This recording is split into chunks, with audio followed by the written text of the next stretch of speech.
We have a divine appointment, all in perfect alignment. Me and you have had a divine appointment. Yes. So yes. Wonderful. I love to hear that. That's beautiful. Woo. So um do we want to do the next part, or is Baba Smalls ready, or we want to Yeah, we got Brother Smalls in the building. All Definitely. Okay. right. Yeah, Okay, yeah. well, good brother Jabbar, you want to introduce our esteemed elder? Definitely, definitely. So let me get the introduction. Like I said, I met Brother. What happened? Okay, there we go. Oh, I met Brother James Smalls, Professor Smalls. Uh, I've been knowing him for about 25 years now, maybe 26 years now. It's been a part of my life, been a part of Soul Viva's Nation so far as helping us to grow and develop. And he's been there for very important parts of my life, very important times of my life. Whenever I would just call on Brother Smalls, he would just be there, And I keep telling people about the story about, when my mom was transitioning and going through her phase. And it was brothers like Professor Smalls and Brother Anthony Browder, you know what I'm saying? And Mama Rashida. There was a lot of elders that came around me and, who had been there before, who experienced it before, who came to my aid, like he needs some assistance. Because during that time, I was about to crumble. I'm not going to lie. You know what I'm saying? I was just kind of like, I don't know what to do, whatever. And it was Professor Smalls that said, hey, look, go talk to your mama. Go rub on your mama. Go hug on your mama. Go talk to her and be there with her. You know what I'm saying? And you don't know exactly what this is, but if it is for her to make this comeback or whatever, you know what I'm saying? You be there with her and you assist her with it. If it's her time and the creator's call, there's nothing that you can do about it, but you got to be there with her. And he assisted me with that. And and stuff like that. I would never forget him for, for stepping in. I would never forget the elders that stepped in during that time frame. You know what I mean? So that we here with the Maat Temple elevation, you know what I'm saying, in honor, you know what I'm saying, of the Maat principle in general, and also in honor of mom and here in Tubman City and the work that she's done to keep the legacy going, to keep moving. But we appreciate Brother Smalls. He's every I don't know how he's doing what he's doing. He's everywhere. He's all over the internet. He's there for everybody. And we really appreciate the works, and I want to get all the wisdom and knowledge that we can get from this Baba, this brother, while he's here on this earth in the physical form. So we want to suck it all up, and basically, we wanted to invite him to this temple to give us some spiritual guidance for development that we need moving forward. I'm 48 years old. I still need that guidance, and and I'm still sucking up the energy. So I introduced to the family, brother Professor James Small. Give him a big round of applause, wherever you at. You know what I mean? Give him some energy. We appreciate you. Thank you, Baba Small. Thank you, Baba Jabari, and peace and blessings to all of the queens and the kings there today at the temple. You keep putting that S on my name. I better go check. I'm sorry. Yeah. Half of the family actually used the S at the end of the name, but my grandpa didn't have an S. So right. I think I'm about the only one that don't use the S, but everyone else uses it. So you must be telling me something. I may have to go back and check. Maybe Grandpa made a mistake in this covenant. Well, I'm not going to come to give you anything, because all of you are on your spiritual journey from the time we're born. All of us are on a spiritual journey, and all of us have our own peculiar path on this journey. The thing is just to learn how to discover the divine in you, how to discover the universe in you, how to discover that you are the universe, that you are indeed the divine, having your peculiar experience. You're that aspect of the divine. Without each and every one of us, the divine is incomplete.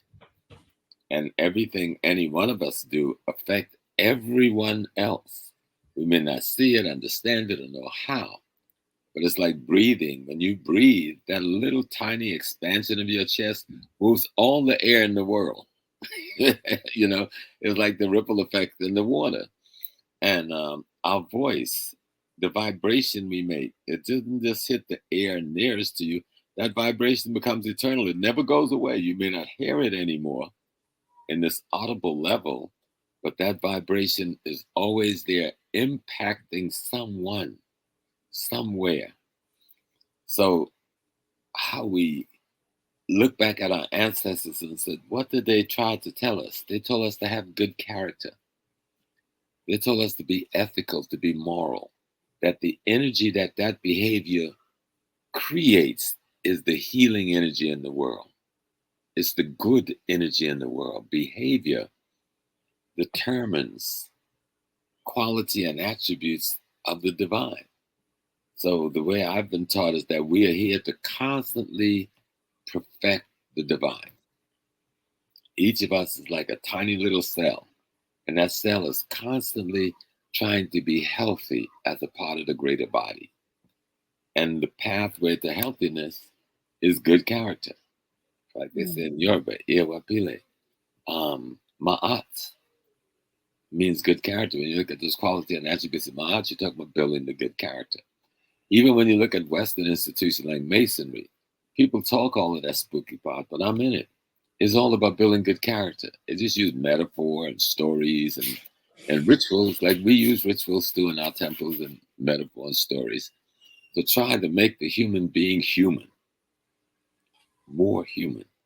Matter of fact, they ask you when you go into Masonry, why did you come? He said, to make a good man better. That's the purpose. And so when we talk about spirituality, we talk about really being in command of your reality, living in the instant you find yourself, being in your reality. You don't have to say, I'm here, and then spirituality is the thing over there. No, that's religion. Spirituality is you, how you interact, and the intention of your interaction. Because everything is around intent. What is my intent? You know, and so that's why knowledge become essential, because knowledge gives you the information, knowledge gives you the understanding, knowledge allow you to use that information to do what we call wisdom in order to change your psychological environment, your intellectual environment, your cosmic environment. That's what knowledge does. That's what that extra information that you get from others. Now, there's bad information and good information, so you got to learn how to be discerning and discriminating on what information you got and from whom do you get the information. Because everything in nature has an opposite. It would not work except for the opposite, the cause and effect. That's why when you look in Kemet, they talk about Set and Haru. Well, Set is not the devil and Set is not the evil. Set is as necessary as Haru. Is just the opposite. Without that opposite, Haru can't even define his own reality. So you're whole when you got Set on one side and you got Haru on the other side, and they're balanced. So sometimes you got to smile at a Negro, and sometimes you got to knock his ass out. So you need Set and you need Haru. And that's true throughout your life. How do you maintain the balance? Maat says neither one. You're a balance. You're right in the center of both. That means you carry the qualities of both. When you have to use them, that's where the discernment comes in. That's where knowledge comes in. That's where understanding comes in. That's where training comes in. And the best training in the world is the history of your ancestors. They're your ultimate teachers, and your culture is your ultimate teaching system. So when I think spirituality, that's the way I think. That's how I see it. Okay. That's beautiful. But let me just say, yesterday we buried we had a memorial for one of my really good friends of about 50 years. You know him, he's about Reverend Clemson Brown. Yes. You know, the videographer. He probably has more. He has the largest collection of Black scholarship over the last 50 years of anybody in the world. He was the reason why I met you. Okay. He was just one beautiful spirit. And it was beautiful that people who came yesterday, because I knew them all to be his friend. And his queen was there. And they had been married, 50-something years. And both of them were my students, at City University. And when he married Mother Brown, she was like just getting out of high school. I think just turned 18 or 17. And they worked together. But he joined the House of the Lord Church with Reverend Herbert Daughtry, who was 90-something years old, and he presided over everything yesterday and had a wonderful time dancing on that stage to the drums. But what was happening there, I was never a part of any church. When I left home and walked out of our church at 17, it's been a wrap with me and Jesus. Okay. So I understand how that might work in the culture. But what was happening yesterday, everybody, the most revolutionary person that I know, people who've been in the church, everybody's up there talking about Jesus. Well, I couldn't do that. I know I was in the church. And the minister know me from being back, and she kind of look at me like, oh, James gonna come up here and start some stuff. Right. But I had to go and at least let them know that everybody, don't tell me not to revere the ancestors. Everybody in the Bible is dead, including Jesus. So you do an ancestral reverence every single time you talk about your tradition. So get rid of the split mind. Bring your mind back together. All those, yes, the Bible comes out of an African tradition. That's not a lie. That's not a makeup. But somebody has twisted it, right? Now we have to learn from our ancient tradition, if you want to use it, how to untwist it. Otherwise, you've got a twist body of information that's not organized appropriately. Okay. And it could kill you. It sounds pretty, looks pretty, sounds instructive, but if it can't kill you, tell me why it hasn't saved us the way we've been embedded in it all this time. Even Malcolm told us, and he was talking about Islam as well. He said, if the religion you're using up to this point ain't done you no better than it is done, get rid of it. Right. I bought into that like really heavy. And I went back home. I'm into voodoo and Europe and Akan and Congo, and I got to go see what Mama was talking about. And my grandma was a root lady too, you know, who I loved and who took care of me all of my life in every way. So we have to, and it's not beating down my brothers and sisters who are Christian, because we know why they're there, or who are Muslims. We know why they're there. I tried Islam out for a few years, and I couldn't find me. You know, and then when I studied the history of those of us who took it, we were some of the most vicious enslavers on the continent of Africa, right into the 20th century. So it didn't give us a humanity that we were searching for. Gave us a lot of nice rituals, gave us a lot of civic control, gave us a lot of psychological comforting, but it did not give us freedom. Dr. Asa Hilliard said, freedom is to be shackled to your identity. To be shackled to your identity. What is our identity? We are Africans. That's the label university that we use. But we are the original manifestation of human or of God or the divine as human. That's what we are. When the divine decided, when the universe decided, I'm going to display myself as this creature that we now call human, it was a black woman. And she was God having this new experience that we define as human. So we have to really, let's truly return to studying how Africans, how black people, not just on the continent, because we make a big mistake by ignoring South Carolina. Yes. Ignoring Mississippi. Yes. Ignoring Georgia.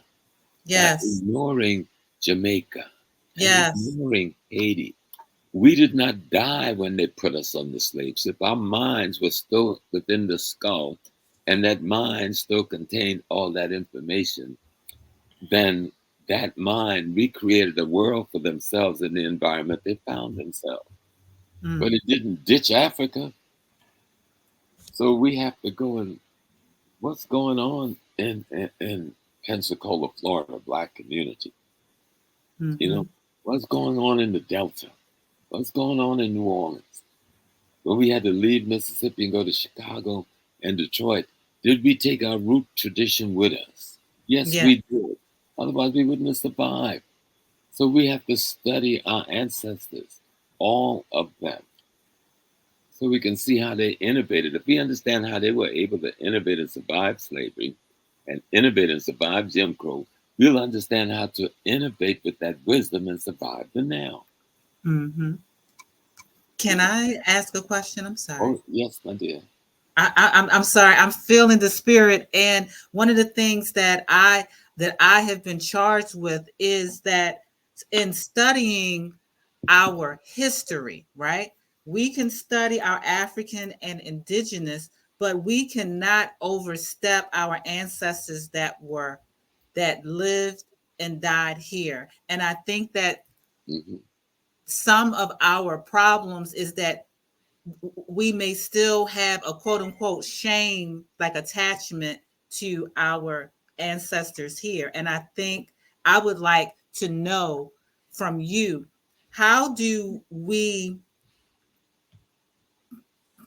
reconcile that? I know there's different ways, but do you feel that we do not honor our ancestors, our direct bloodline enough? Yeah, right.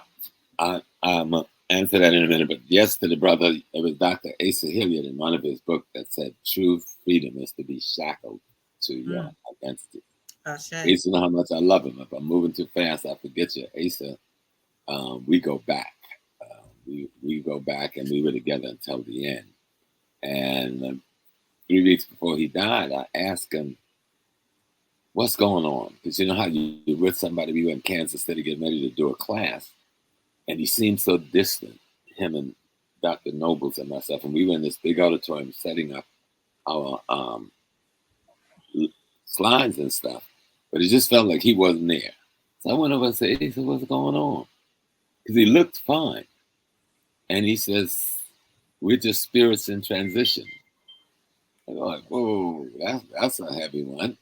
You know, no. What do you mean, James? Everything is fine, James. He just turned and says, "We're just spirits in transition." Mm. And I remember going to Baba Wade and say, "Something wrong." So Wade went over and says, "What's going on?" And he said, "When we get to the hotel tonight, we'll talk about it."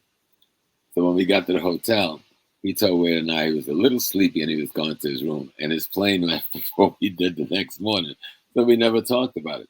2 weeks later, I see him in Ghana, and he had a group. And so I go to the party he had at this hotel with his group, the dinner. And the next day, him and I was in the marketplace together. And he said he was going home to pick up his wife. He had his granddaughter with him. And he's going to take his granddaughter, drop her at home, pick up his wife, and they were going to go to Kemet. But the ASCAP council, I told him, I can't come to Kemet because I got to put a roof on the hotel. But Dr. Jeffries is coming and Leah's coming. And of course, he left the next week. And so I said all of that because there's some spirits who, like when I say he left, he didn't go anywhere. The matter that made up the house that he lived in, called the body, we deposited back in the ground, and it breaks down and deteriorates back into the 400 or so elements that is made up of, and become a part of the ecology again. But we're in a Western society that have us put us in iron boxes and cement boxes around that. The body should go in the ground so it returns back to nature and become a part of ecology again. And the energy goes into the space, including the space right around us here on Earth, where it integrates again. And so we just have to really grasp things. So come back to my sister's question. It has been a fundamental mistake on my part and many others' part to put our learning. It is necessary to learn about Kemet. That's us too. It is necessary to learn Yoruba. It is one of the most complete, intact working system that we have. And so I participate in Ifa Orisho that we call the Yoruba tradition, because that's a tradition that we have kept pretty much intact. But it has been a fundamental mistake because we didn't understand it. to Mm. leave the tradition that we created in the Black church. We didn't learn how to separate the Africanism in the church from the white thing, the white framework they gave us. Mhm. But if you go into a white Baptist church, you're not going to find the same thing you find in the Black Baptist church. So you must ask yourself the question I asked many years ago: what is the difference? One Mm. has an African element guiding its expression, and the other has a European element. How do we Mhm. do? Have we done the research yet? Cone and a few other brothers have tried, but they couldn't get past the identity of just being Black. And so they didn't understand that you can't just be Black. You really have to look for Africa in the church. You got to look for voodoo in the church. You got to Mm. look for Ifa in the church. It's all right there. We modified Ashe. and Ashe. to the degree that we were fractured and broken, we brought those fractured pieces with us, though, and we made them work because no one can deny that that church, working with the Masonic Lodge and the Knights of Pythias and the Odd Fellows and the Daughters of Ruth and the Daughters of Tenth, these secret societies that our people had in the 1900s Mhm. and the early 20th century, brought us across that river. That's Now, right. that barge that we were on, it was rickety, it was broken, and it was leaky. And if we stay much longer, it's going to sink and it's going to kill all of us. That barge was Christianity and Islam and its derivative. But until we understand what was on the barge and remove the best of it that is African, we won't know how to go forward in an organized fashion in America because 90% of us will never return to the continent. Let's be honest. Mm. Some of us will. And a good percentage will go back and forth, but the overwhelming majority will never leave America. And Yes. why should they? It is part of the planet Earth. Just because there's separation between water and Africa doesn't mean we stepped off in some other planet. And we moved around the world. We were in America before the slave ship came. We were in Come on. Australia. We were in New Zealand. We were in Europe before the white man evolved out of us. Mhm. Okay. And so we need to get out. We need to know how to talk about ourselves in the right way and not in opposition to our own self. You know, the brothers and sisters, this is foundational Black American. So am I, but I'm still African. That's right. Right. Okay? And they got a few other terms. We are all those things, but we're still African. I'm a Right. mayor. I'm a man. I'm a father. I'm a husband. I'm a brother. I'm an uncle. I'm a cousin. I'm all those things, but I'm still me. All those Mhm. things make me up. So I'm an African American. I'm a Black man. I'm a foundation Black American. I'm also Mendi and Akan and some Yoruba. I even got a little 2% of Irish, whatever that is. I hope it's the Black side of the Irish, not the white side of the Irish, right? But Mhm. that makes up me, the African man. It doesn't depreciate me. That I recognize all of the aspects of me. When we understand divinity is every and all things at once. You look at any African language, the final name for God means every and all things at once, Mhm. totality of creation. So what are Mm. we? We are aspects of that any and all thing. That's right. So if we were separated, we would be a separate God and had a separate kingdom and a separate divinity of our own in competition with this other one. So the only thing that exists is God. Mm. We're just part of God. We're different expressions of God. We're different aspects of God. All right. We have different functions. Each of us has a function in God's body. Mm. Mm. And the knowledge that our ancestors left us that we call religion or spiritual system is a body of knowledge that shows us how to perfect our role as a part of the divine totality. Whether it's the dance, the song, the rhythm, the food, the medicine, all Mhm. of this was perfected to perfect you. Right? So Ooh. sometimes we don't know what all of the things are that the ancestors left for us. But that's why we study one of the sisters mentioned history. History erases the mystery. Mm. And what is history? The experience of your ancestry. That's all right. it is. That's right. Your history is the experience of your ancestors. And who were they? They're not a dead bunch of dead people. They were you in a time before this time. Ashe. Mm. Look, You in a time yes, sir. as your Wow. children are going to be and are already you in a time after this time. This Wow. time is your time. So Mm. how do you be? If somebody asked me about consciousness, the consciousness is being aware of the instant that you're in.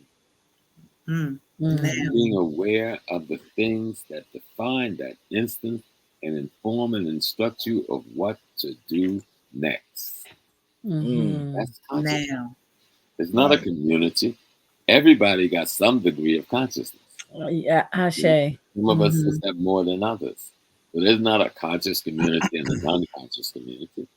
Because when you do that, you cut yourself off from the very people you were sent to heal. Mm. We're here today because we're the healers. We're the ones that are aware that there's an energy about us and then we can bond with others. Because the only way you change people is to heal them so that they may change themselves. And you don't really heal them, you help them to heal themselves. You show them the body of knowledge, which is the medicine. You know, you show them the pathway to the rituals and the herbs and things, because a healthy body is as essential as a healthy spirit. The spirit Mm-hmm. has no more sway than the body. That body's Mm-hmm. got the same intent in terms of value as the spirit or the soul or any of those other levels and aspects of our beingness.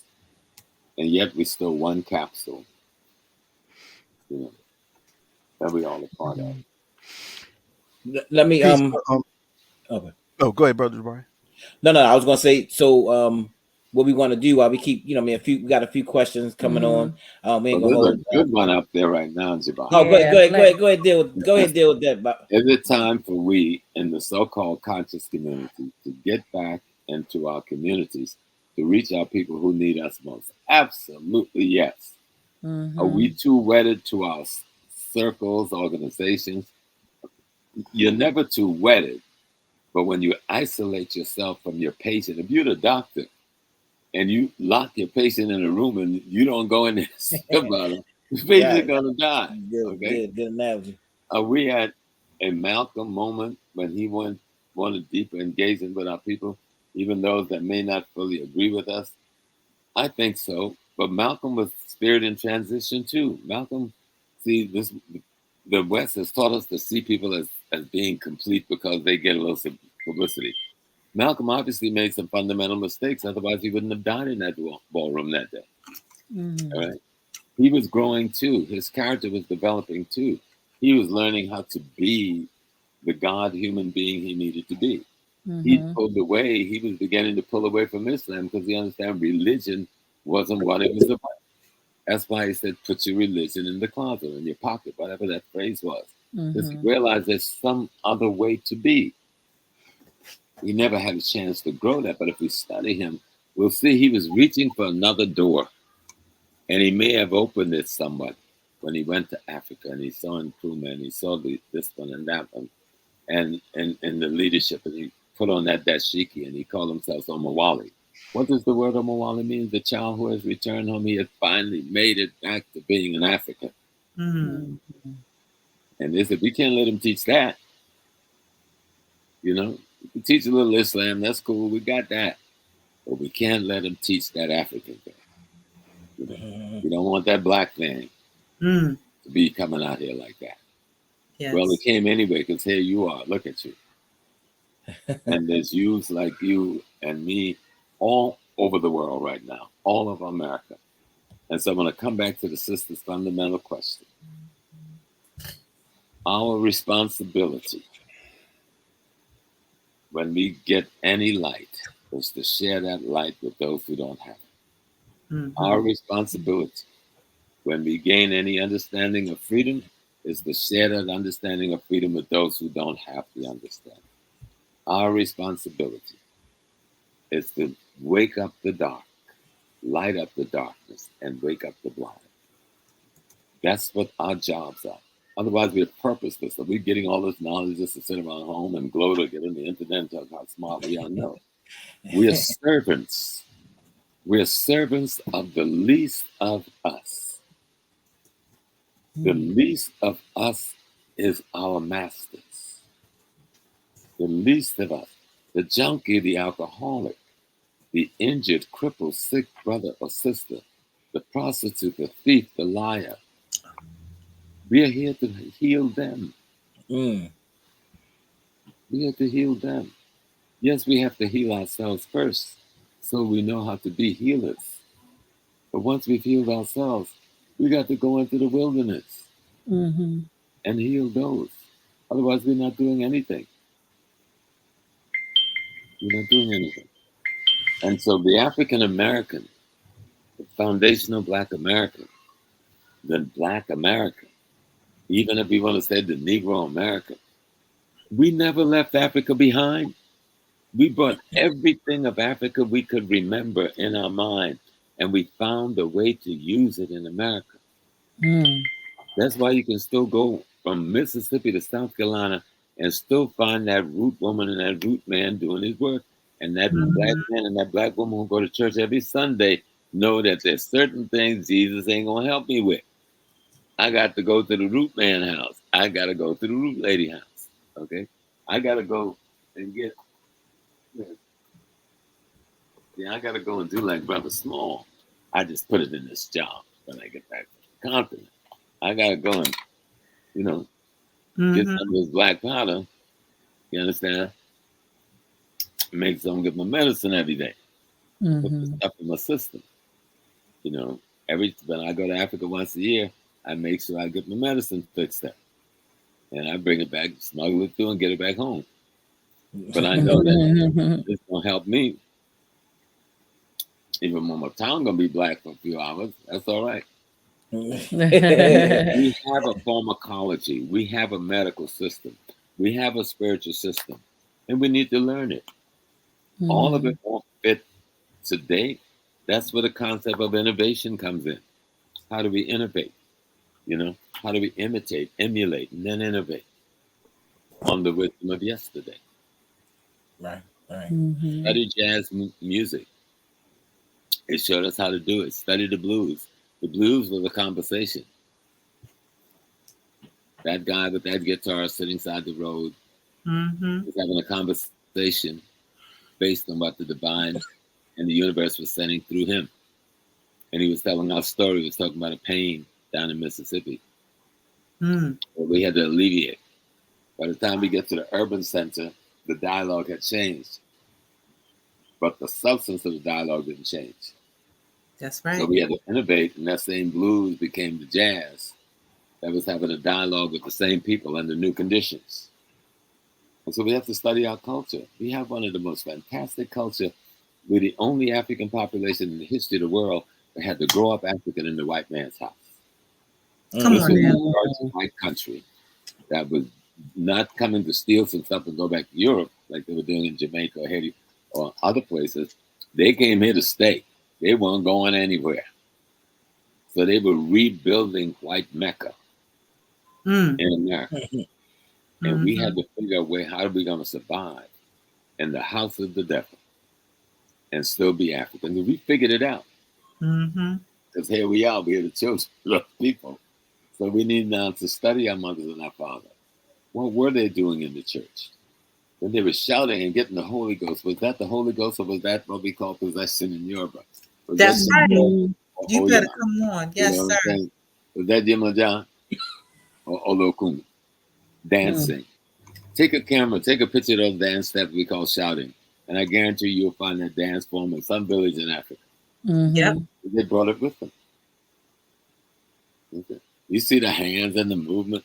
When you look at most traditional African dance movement, look at your grand people in the church, even now, especially in the South, they're still doing the same dance movement, the same arm movements, the same feet movements. Mm-hmm. But because we didn't know those were African dance steps, we just said they're shouting. They got the Holy Ghost. They're feeling the Spirit. But the Spirit name might have changed, but it's the same Spirit that we're feeling 10,000 years earlier on the continent.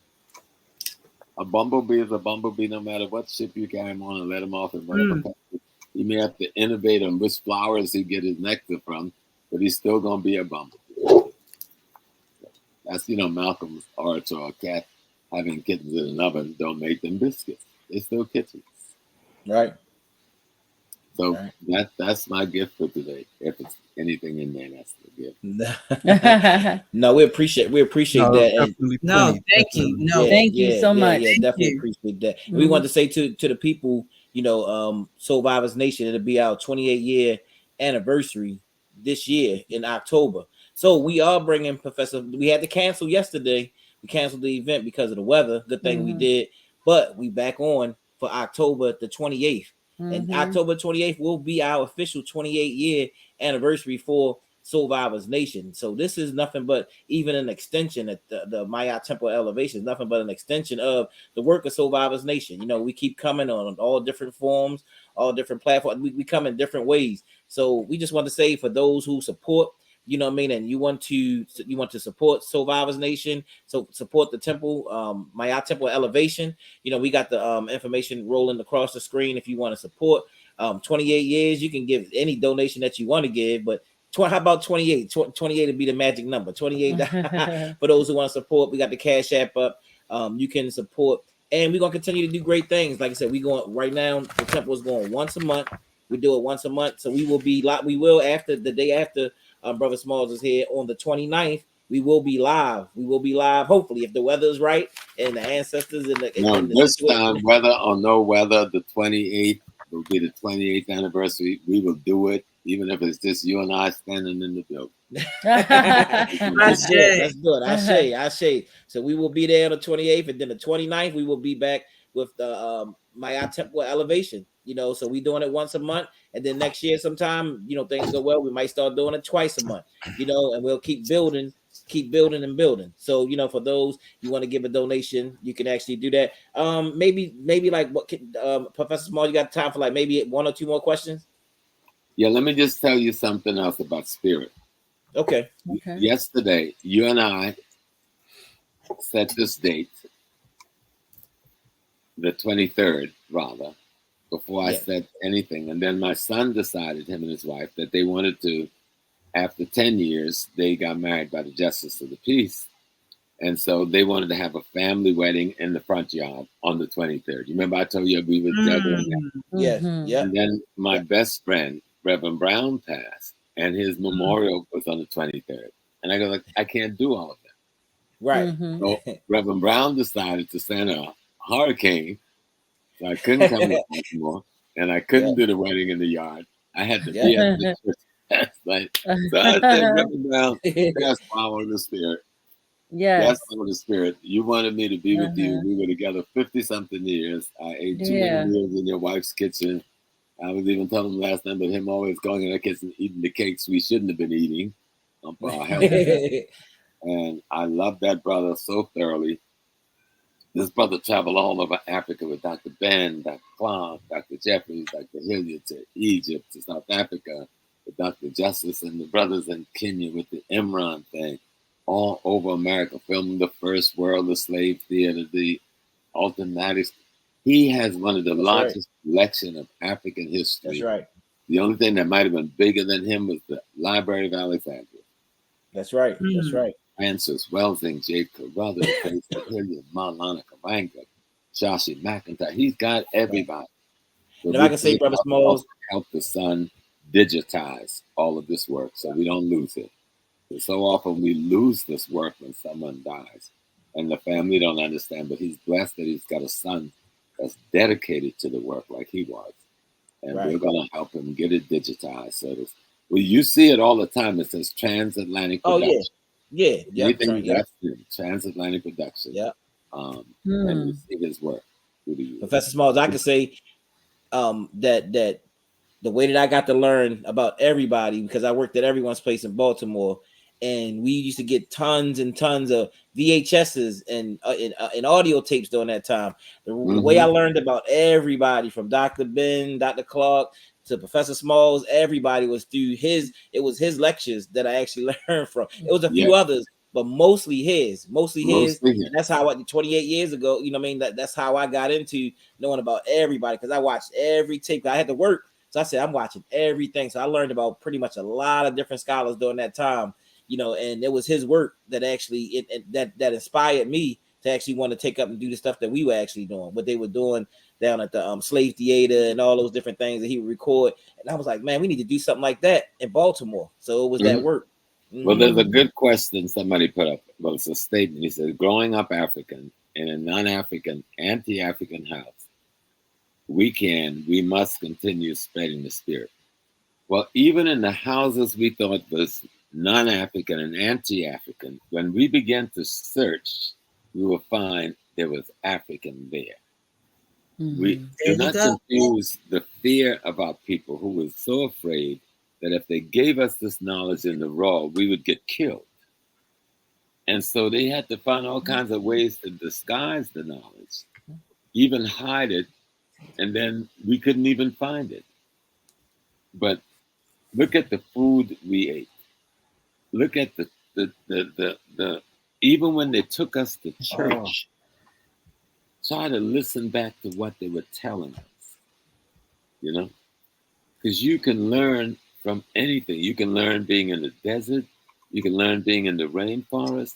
You can learn being on the prairie.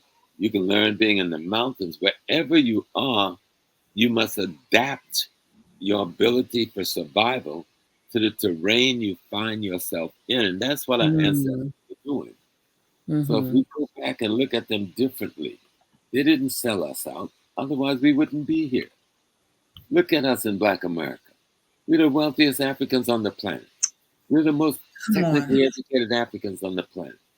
We're one of the most fierce warrior class on the planet. Nobody grew up in white America and not miss how people talk about everybody's fight. Do you see the fights we put up for 400 years on a daily basis? With the lynching and the murders and the chopping us up and the penitentiary, the Angolas, and this that has been going on for hundreds of years. But like Maya says, and yet we thrive. You know, we have been fighting a war nonstop. Our war wasn't 5 years. It wasn't 5 months. Our war has been 400 years nonstop. No, all of us didn't know how to fight back, but there've always been some of us who never stopped fighting back on behalf of those who didn't know how to fight back. You're not going to take away my legacy.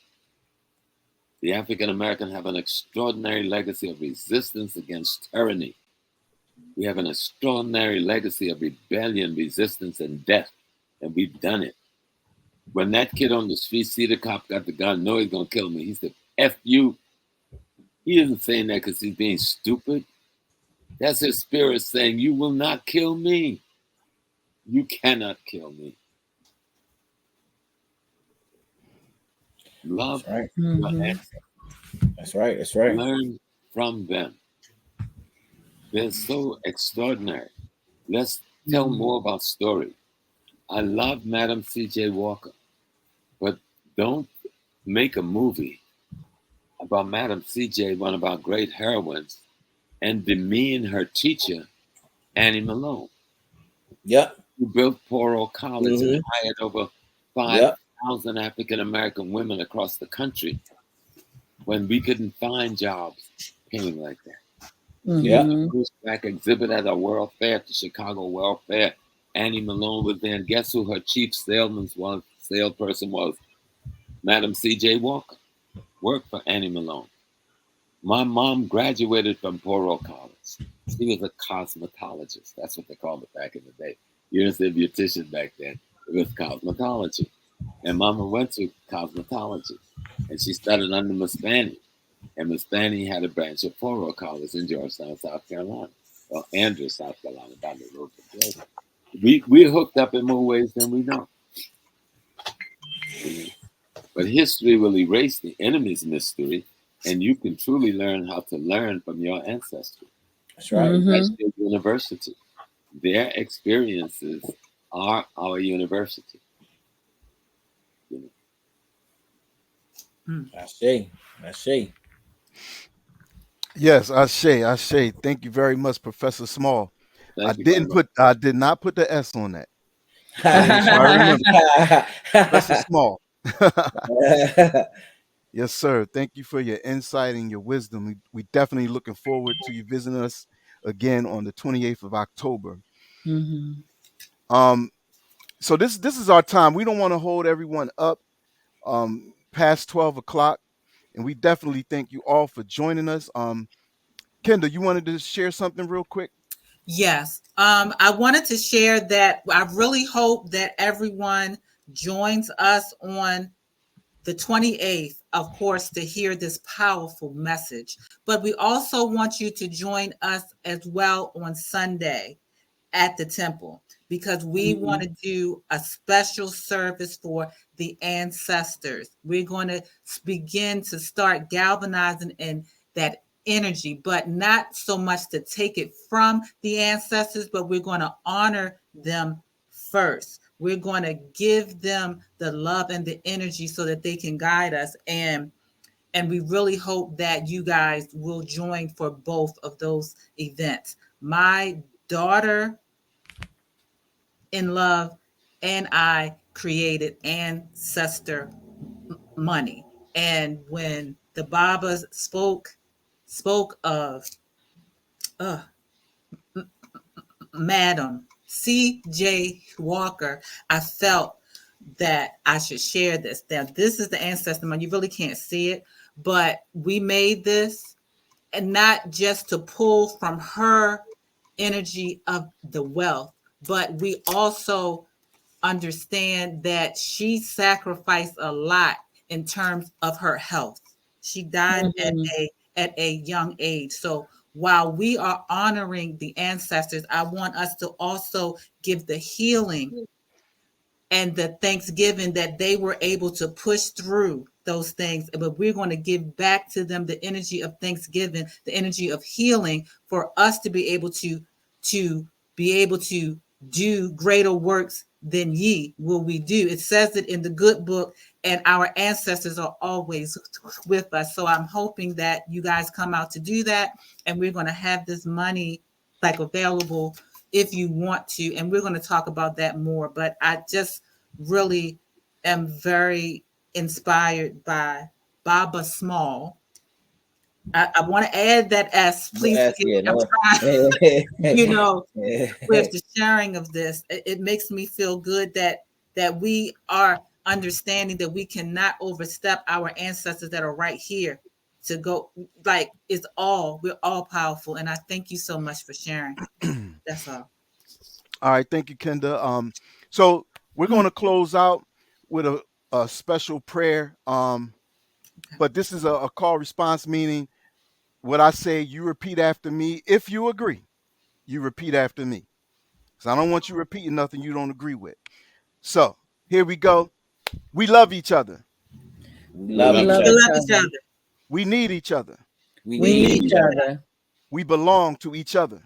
We We We We belong to belong belong belong each to to to each each other. other. We forgive each other. We We We forgive each forgive forgive other. each each with other. other. each other. We trust each other. We We We We trust trust trust each each each trust other. other. each other. We got each other. We We got got We each each got other. each other. other. We find peace with ourselves We We We find find find peace peace peace with with with ourselves ourselves ourselves and each other. and and each each other. And other. each other. That is something worth fighting for. that That is is something something Worth worth worth fighting. fighting for. Ashe. Ashe. Ashe. Thank you, everyone. We're going to end this right now, and Don't we should forget to see hit you the again cash soon. app that we got. Oh yeah. Cash app going across. Don't forget to make your donations, y'all. Oh, yes. And if you want any of the slides or some type of tools to galvanize this energy, send your contact to the email that is shown on the screen, and we will send out some slides and support tools to help you to galvanize this energy as well. I want to add that. Ashe. Ashe.